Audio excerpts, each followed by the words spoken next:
أهلا وسهلا فيكن بقناتنا. اليوم رح نتعلم كيف نعمل التومية. صوص التوم مثل المطاعم وألذ.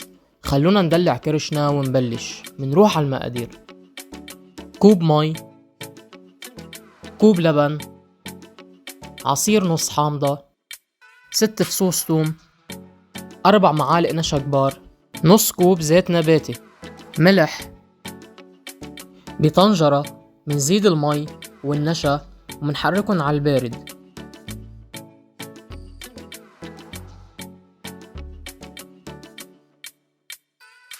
بعد ما يدوب النشا معنا منولع تحته ومندلنا عم نحرك ليصير بالشكل اللي مبين معنا بالفيديو.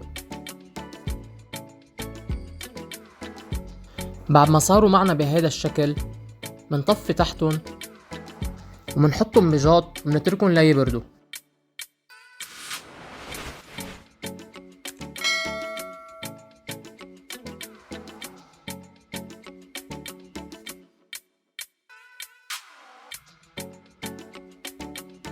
هلأ بعد ما برد معنا النشا منزيد اللبن،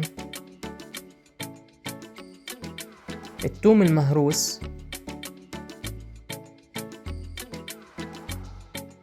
الملح،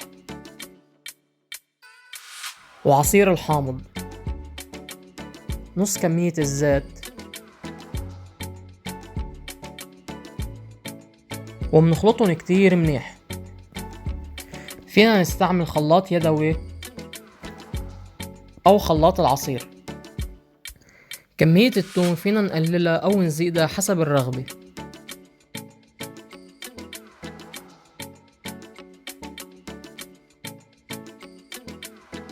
منزيد النشا وباقي كمية الزيت ومنكفي خفق. إذا أعجبكم الفيديو ما تنسوا اللايك والاشتراك بالقناة وتفعيل زر الجرس ليوصلكم كل جديد.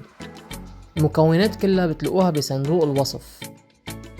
بعد ما صاروا بالشكل اللي مبين معنا بالفيديو صاروا جاهزين معنا، منفضيهم بكاسة ومنحطهم بالبراد. صوص التوم أو التومية بتتقدم مع الدجاج بأنواعه. وهيك وصفة التومية صارت جاهزة معنا.